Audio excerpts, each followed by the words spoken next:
क्षमा करना पारो, मैं तुम्हें बहुत पसंद करती हूँ, मोहित हो तुम पर। रूपवान, गुणवान, करुणामयी, त्यागशील, लेकिन मैं पारो नहीं बनना चाहती। मुझे क्षमा करना गायत्री, मैं तुम्हें प्यार करती हूँ। तुम सबकी मन भाई राम जी की गाय हो, लेकिन मैं गाय नहीं बनना चाहती, भले ही वो राम जी की ही क्यों ना हो। तो मैं क्या बनना चाहती हूँ मुझे पता नहीं। शेक्सपियर जी ने लिखा है, गुलाब को किसी भी नाम से पुकारो, सुगंध वैसे ही मीठी बनी रहती है। मैं अपने को चाहे मालती कहूँ, चाहे वर्षा, पर क्या सिर्फ ही बने रहना मेरी नियति है?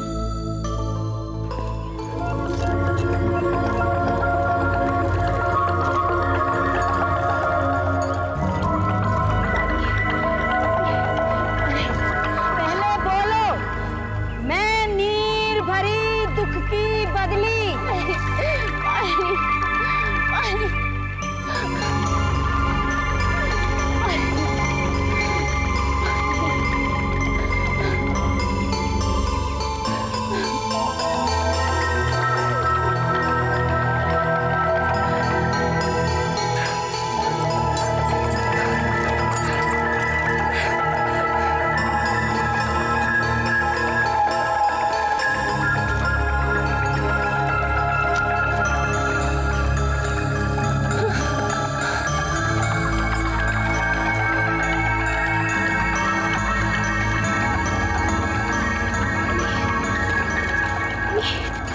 पहले बोलो, अगला जीवन है तुम्हारी यही कहानी।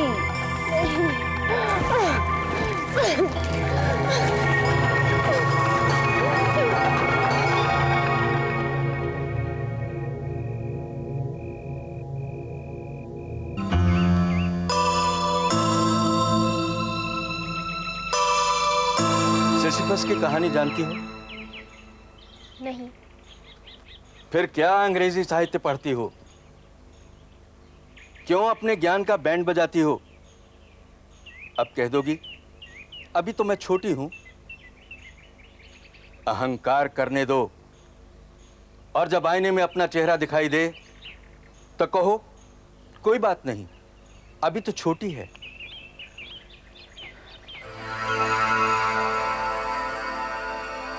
सिसिफस को एक बहुत बड़े पत्थर को पहाड़ की चोटी तक लाना था, लेकिन वो जैसे ही किसी तरह धकेल कर उस पत्थर को पहाड़ के उस भाग तक लाता था, वो फिर लुढ़क कर नीचे चला जाता था। सिसिफस फिर नीचे जाता, पत्थर को किसी तरह ढोकर ऊपर लाता, और वो फिर नीचे चला जाता। इस तरह पराजय की ये कहानी बार बार दोहराई जाती थी। श्री कृष्ण ने क्यों अर्जुन से कहा कि तुम फल की चिंता किए बिना केवल कर्म करो? मुझे नहीं मालूम।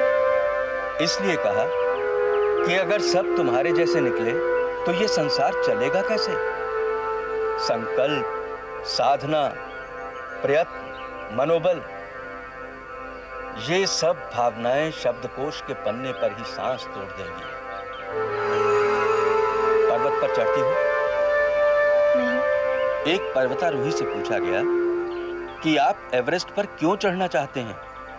उसने उत्तर दिया, बिकॉज इट इज देयर।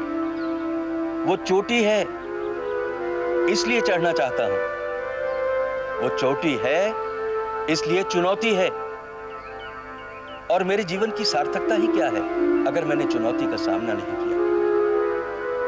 तुम कालिदास की ये पंक्ति दोहराती हो, सुख और दुख रथ के दो पहिए हैं। इसी तरह हार और जीत भी रथ के दो पहिए हैं, दो आंखों की तरह अनिवार्य और दो हाथों की तरह अभिन्न। और संसार के हर प्राणी को इन दोनों के साथ जूझना होता है, सिर्फ तुम्हारे साथ। क्योंकि इंग्लिश चैनल जब स्टाम्प पेपर पर लिखकर देगी। मैं इस बात की गारंटी देती हूँ कि वर्षा वशिष्ठ को मैं पार उतरने दूंगी, तब तुम पानी में कूदोगी। और जब हिमालय लिखकर देगा कि मैं इस बात की गारंटी देता हूं कि वर्षा वशिष्ठ को एवरेस्ट पर फतेह पाने दूंगा, तब तुम अपने बूट वाला पांव आगे बढ़ाओगी। हारो, बार बार हारो, लेकिन जीत की कोशिश करते हुए हारो। हर हार के बाद मन को मजबूत करो। आशा पर आकाश थमा है, श्वास तंतु कब टूटे।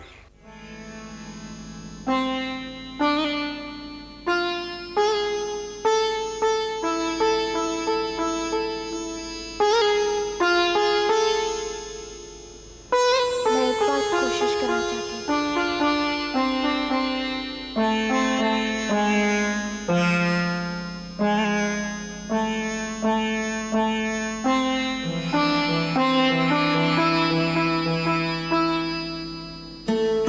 मगध का राजप्रासाद। संध्या राजकुमारी सौम्य मुद्रा अपने कक्ष में खिड़की के सामने खड़ी है। राजकन्या रूपवती और कलात्मक संस्कारों की है। बाहर उद्यान में कुछ पक्षी चहकते हैं। राजकुमारी उदास भाव से देख रही है। दासी चारू आती है।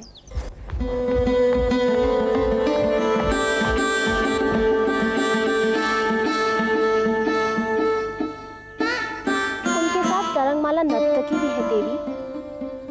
उसका मयूर नृत्य देखने की इच्छा प्रकट की थी आपने। सौम्य तरंगमाला से मेरी ओर से एक क्षमा मांग ले चारू। कहना राजकुमारी स्वस्थ नहीं।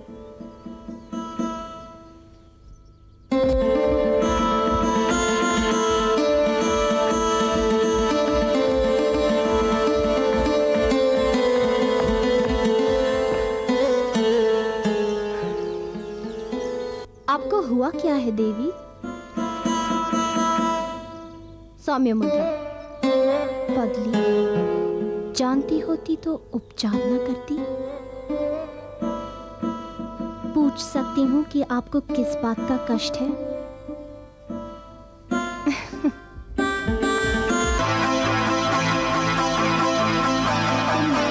क्यों कर रही हो? यही मैं तुमसे पूछना चाहती हूँ। इसको मैं कई बार किया है। क्यों किया है? मुझे लैंडलाइट पसंद है।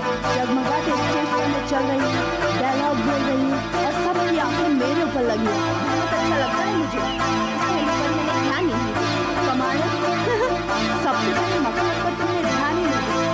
तुमने किसका ध्यान दिया? मुझे तलाश है। तलाश? तुम्हारा क्या खो गया है? मैं खुद खो नहीं हूँ। पहले मत बुझाओ गोबर गणेश। मैं अपनी पहचान बनाना चाहती हूँ। शाहजहांपुर में एक्ट्रेस बनकर? हाँ। अब मैं कुछ कह दूंगी तो तुम्हें बुरा लग जाएगा। कहते हैं बुरा जरूर लगेगा। सह लूंगी। तुम्हारा स्वभाव, तुम्हारा रंग एक्टिंग के खिलाफ है। एक्टिंग उसे रास आती है जिसकी आउटडोर पर्सनालिटी है, जो बाहर घूमती फिरती हो, लोगों से मिलती जुलती हो, हंसती खिलखिलाती हो। तुम्हारी तरह चुप्पियों घुननी नहीं। मैं तुमसे सहमत नहीं। इंट्रोवर्ट लोग भी तो अच्छे एक्टर बन सकते हैं। मैं बड़े स्केल की नहीं, कॉलेज स्केल की बात कर रही हूँ। तो मैच्योरिटी कम होती है। काम की प्रकृति तो वही है ना। तुम फिर हारोगी और चोट खाओगी। पिताजी ने बोला आपको देनी। नमस्ते।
खुशबू कहाँ से आ रही है?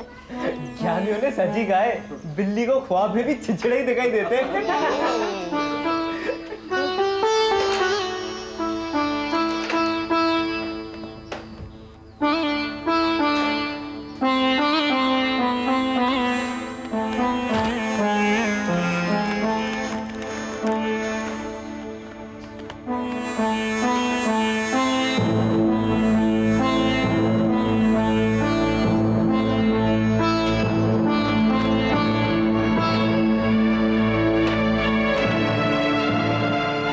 पहली कुंवारी कन्या की कमाई मैं तो नहीं छू सकता।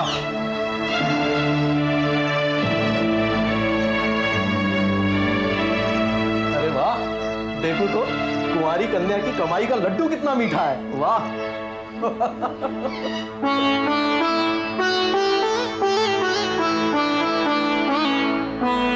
हाय वर्षा। हाय, मेरे पर तुम्हारा कुछ हिसाब निकलता है। बेकार की बात मत करो।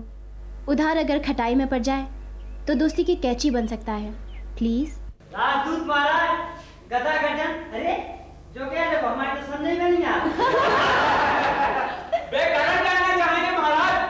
हमारी राजकुमारी स्वामी मुद्रा विवाह के लिए प्रस्तुत है राजदूत। थैंक्स। कुंदन सिंह, प्रसेनजीत। मैडम, एक जिज्ञासा है। प्रसेनजीत कितने बड़े राजा हैं? महाराजा धीराज। ठीक है। मैडम, कुर्सी पर खड़ा होकर बोलो तो डायलॉग में फोर्स आ जाएगा।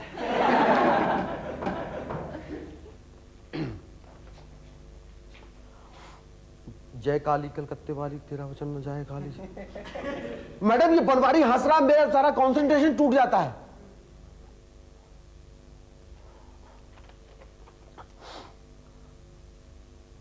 राजदूत महाराज गज गर्जन से हमारा अभिवादन कहें और उनकी सेवा में निवेदन करें कि हमें उनका प्रस्ताव स्वीकार नहीं।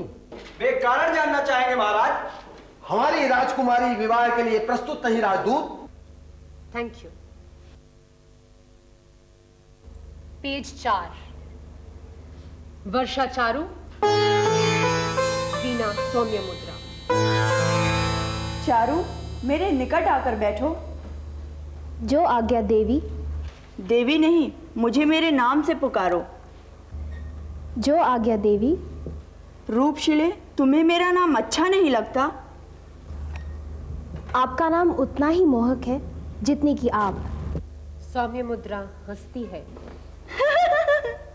सौम्य मुद्रा क्यों उदास है?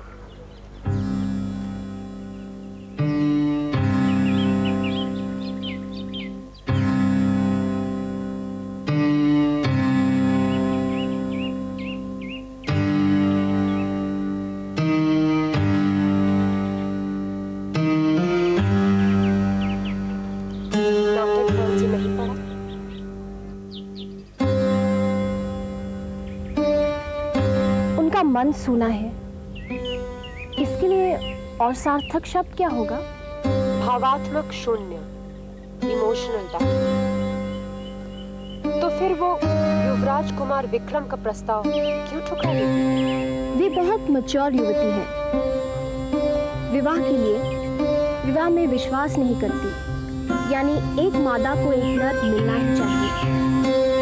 वे मन के मिलन को अनिवार्य मानती है। विवाह तो बाद की बात है, जो हो भी सकता है और नहीं भी। उनके स्वतंत्र विचार आज की आधुनिक युवती से मेल खाते हैं। इससे उनका चरित्र भरोसेमंद है और उनके साथ तादात्म्य भी होता है। वे अपने भावनाओं को लेकर सच्ची हैं और उनकी कीमत चुकाना जानती हैं।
कामसूत्र में स्त्रियों की जो 4 किस्में बताई गई हैं, सौम्यमुद्रा उनमें पद्मिनी टाइप की है, जिसकी नाभि से सुगंध निकलती है। धीर, गंभीर, ललित कलाओं की अनुरागी, शांत, कम बोलने वाली।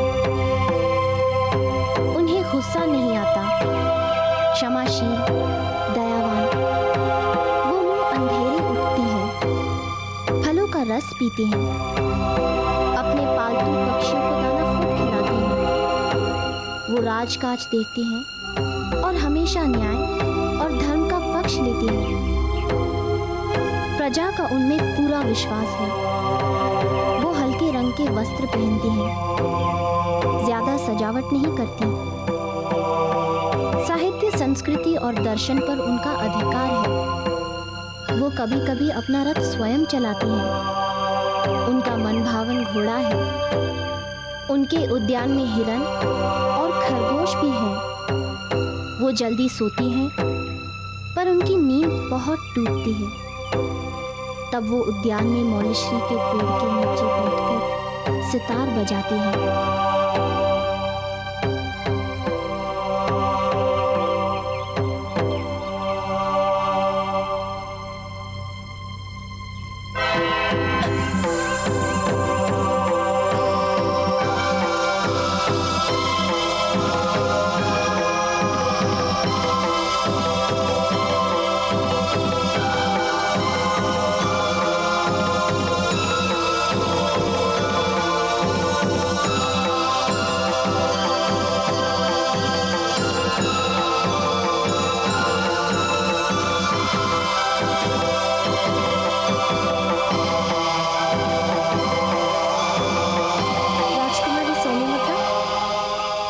अभिवादन स्वीकार करो।